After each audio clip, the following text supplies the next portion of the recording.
प्रत्येक मनुष्य सफलता पाने के लिए कार्य करता है। कुछ सफल होते हैं, कुछ नहीं होते, और जो सफल नहीं होते वो सदा अपनी असफलता का कारण या तो अपनी परिस्थितियों को बताते हैं या अपने सहयोगियों को दोषी ठहराते हैं। परंतु क्या वास्तविकता में ऐसा ही होता है? क्या कोई परिस्थिति या कोई व्यक्ति किसी की असफलता का कारण बन सकते हैं? उत्तर हां भी है और ना भी। कैसे? आप इस तितली को देख रहे हैं? आपने एक मक्खी को भी देखा होगा। प्रकृति ने दोनों को समान गुण दिए हैं रस पान करने का। एक तितली फूलों पर जाकर उसका रस लेती है और इस अवस्था में नए फूल खिलने की व्यवस्था भी करती है। और मक्खी घाव पर बैठती है, घाव को सड़ाती है और रोग भी फैलाती है। यदि इसमें किसी बात का अंतर है तो केवल सोच का। यदि आप उचित मार्ग चुनेंगे तो आपको सफलता मिलेगी, आप में उत्साह बढ़ेगा, और यदि आप अनुचित मार्ग चुनेंगे तो आपको असफलता मिलेगी, निराशा मिलेगी। अब उचित मार्ग चुनना है या अनुचित मार्ग, ये निर्णय तो आप पर निर्भर करता है। मैं सदा प्राधिकरण ही कहलाऊंगा।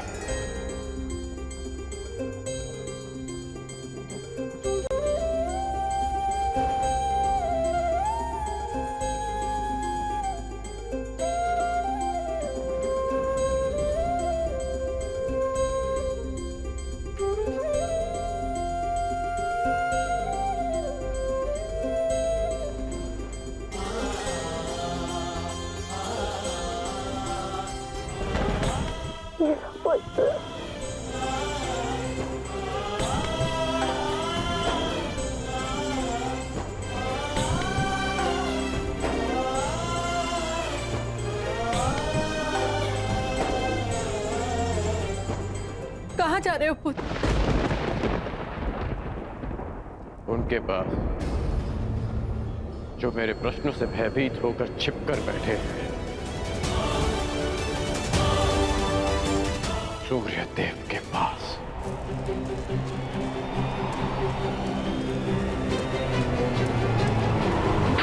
वेदों के आवरण से बाहर निकलिए सूर्य देव।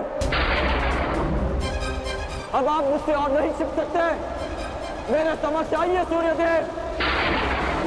जीवन के आरंभ से हर प्रातः मैंने आपको तर्पण किया, उसके लिए बाहर आइए। मैंने सदा आपका सम्मान किया, उसके लिए बाहर आइए। आपके कारण जो मेरा अपमान हुआ, उसके लिए बाहर आइए। एक कवच कुंडल मुझे देकर भी मेरे मन को जो भेदा है आपने, उस पीड़ा के कारण बाहर आइए।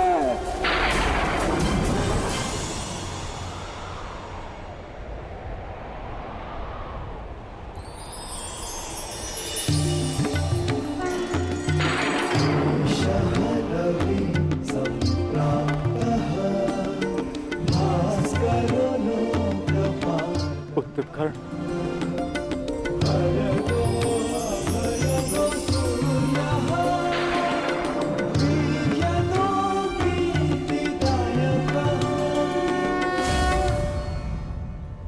ये तो मैं जान गया कि मैं आपका पुत्र हूं। आगे कहिए सूर्यदेव। पुत्र, मैं विवश था, तुम्हारे जन्म के लिए भी और तुम्हारी पहचान छिपाने के लिए भी।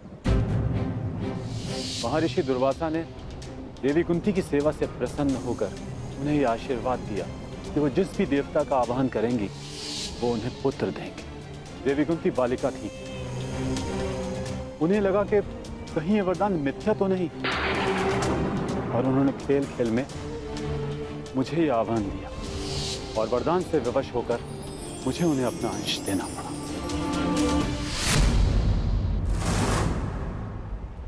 विवश थे आप? क्या आज विवश नहीं है? माता कुंती को मुझे अपनाने में समाज का भय था, परंतु आपको किस बात का भय था? आपने मुझे सत्य क्यों नहीं बताया? संसार भर को प्रकाश देने वाले ने अपने ही अंश को अंधकार में रखा। क्यों? जब संसार मुझे सूत पुत्र कहकर नीचा दिखाता रहा, तब आपकी दृष्टि क्यों नहीं झुकी?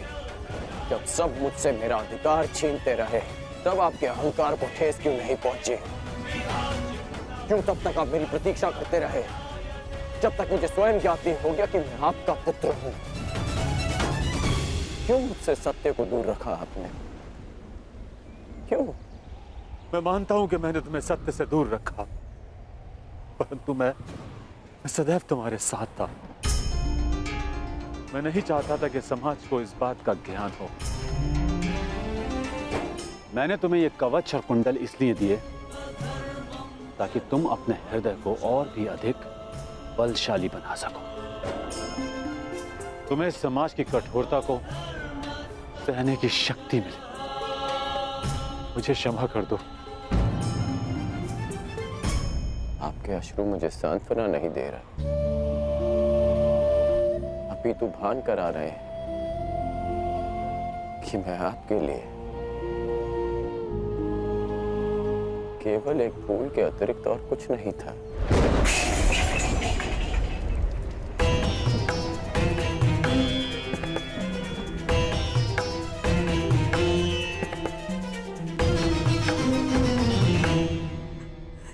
हे ईश्वर, मेरे पुत्र की सहायता करना।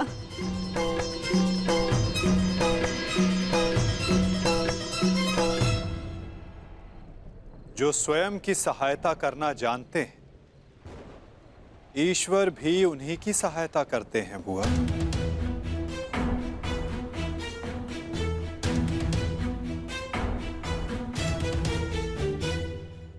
मैं सदा आपकी पूजा करता रहा, आपको तर्पण देता रहा, और भविष्य में भी मैं ऐसा ही करूंगा।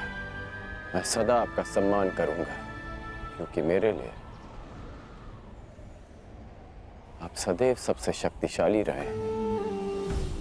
मेरा मन मलिन है आज, परंतु मेरे मन में आपके प्रति कोई मेल नहीं।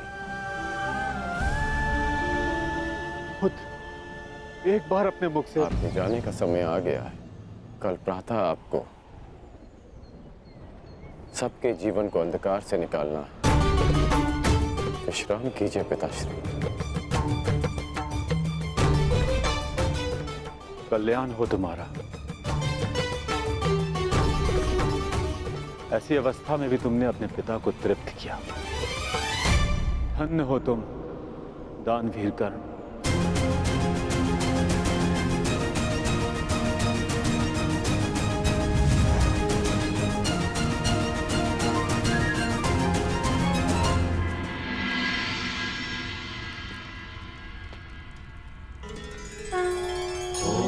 अब आप और कितना व्यथित रहेंगी बुआ? आप अपने कर्मों को संसार से छिपा सकती हैं, परंतु अपने कर्मों के फल को आप स्वयं से और कितना छिपाएंगी? अपने कर्मों का सामना प्रत्येक को एक ना एक दिन करना ही पड़ता है बुआ। परंतु इसका सामना कैसे करूंगी? क्या कहूंगी उसे इसके समक्ष आकर?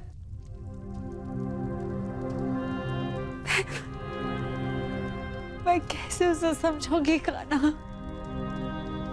क्या ये सब इतना सरल है? यदि सब कुछ इतना सरल होता तो जीवन जीवन नहीं होता बुआ। मनुष्य को अपने भय का, अपने अतीत का सामना करना ही पड़ता है, और ये भेंट जितनी शीघ्र हो, मन से बोझ उतनी ही शीघ्र उतर जाएगा बुआ।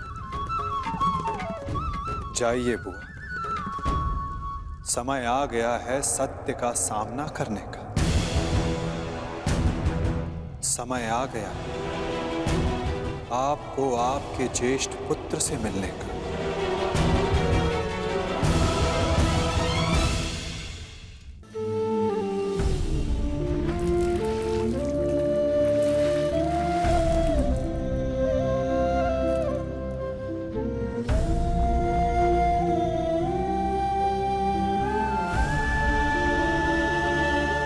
वरदान चाहिए पुत्र, दोगे?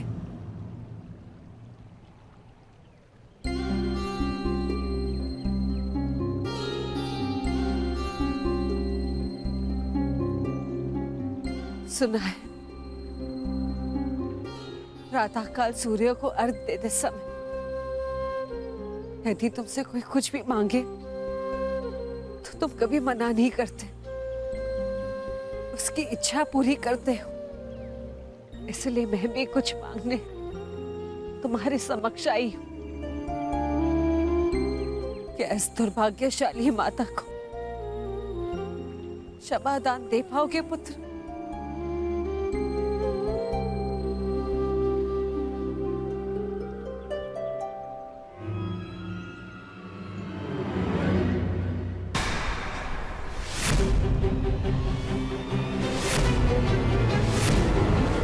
क्षमा प्रार्थी तो मैं हूँ राजमाता।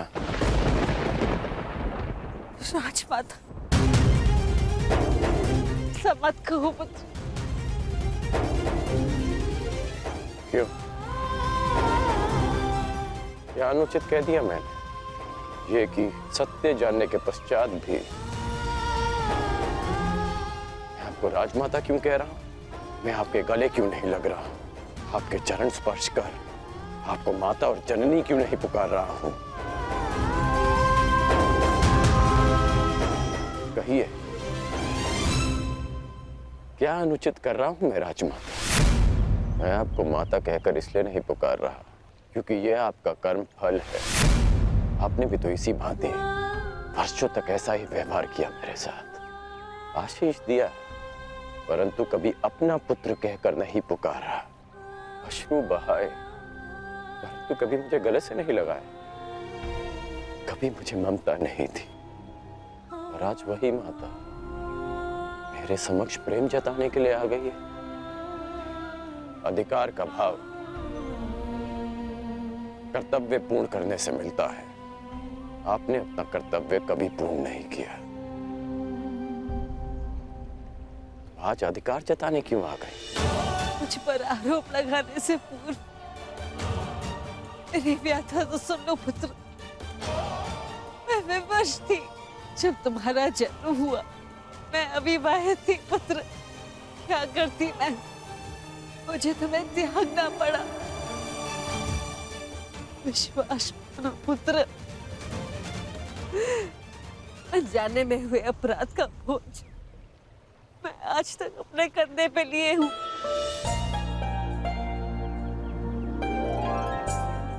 आपने अपनी व्यथा तो कह दी, परंतु मेरा क्या दोष था? एक बालक जिसने अपनी आंखें भी पूरी तरह नहीं खोली थी, उसके जीवन में आपने सदा के लिए अंधकार कर दिया। एक नवजात को गंगा माँ की भेंट चढ़ा दिया आपने। क्या आपने ये भी नहीं सोचा कि वो जीवित रहेगा या वो मर? कि यदि वो बच गया तो संसार उसे किस नाम से पुकारेगा? समाज उसे कितने ताने देगा कि उसका जीवन जीते जी नरक बन जाए। ये भी नहीं सोचा हमने। गंगा में इसीलिए बहाया ना क्योंकि गंगा मां पाप धोती है। मैं आपके लिए पापी था ना, केवल एक पाप, एक अभिशाप जिसे आप गंगा में बहाकर भूल गई।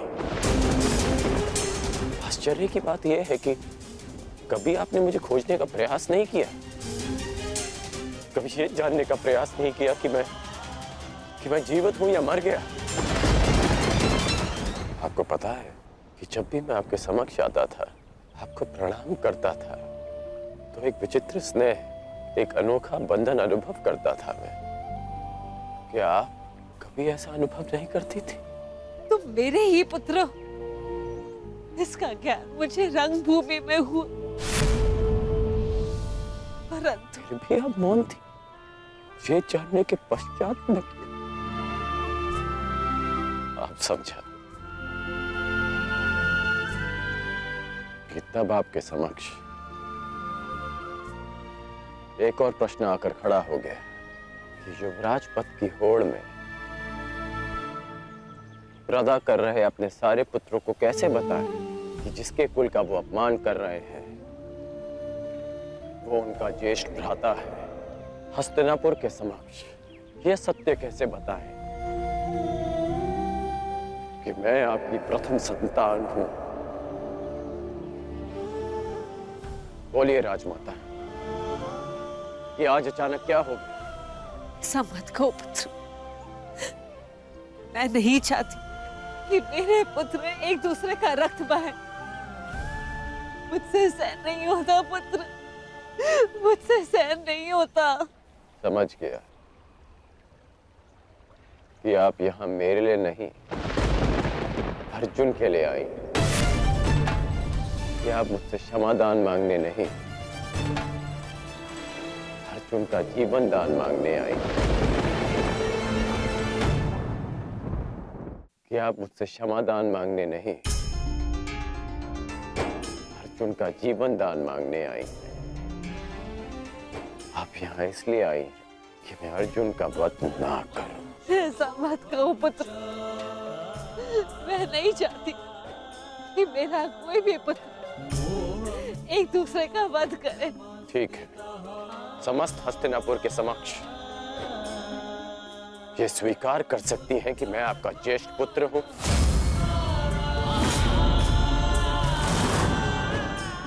पता था मुझे कि कोई उत्तर नहीं मिलेगा। मेरे जीवन पर अनेक बार संकट आया, तब आपकी ममता नहीं जागी, परंतु आज जब अर्जुन के जीवन पर संकट आया तब आप अपनी लज्जा, अपना सम्मान सब भूलकर मेरे पास आ गए।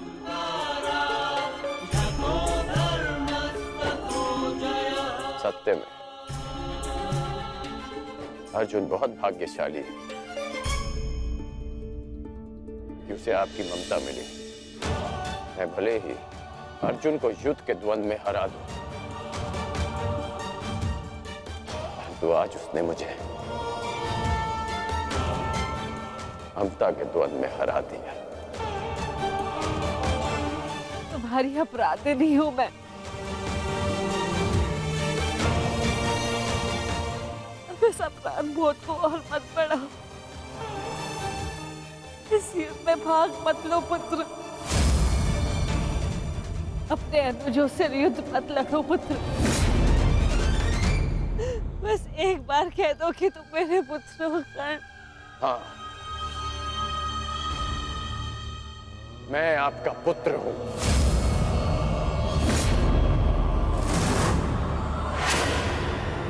किंतु आप मेरी माता नहीं।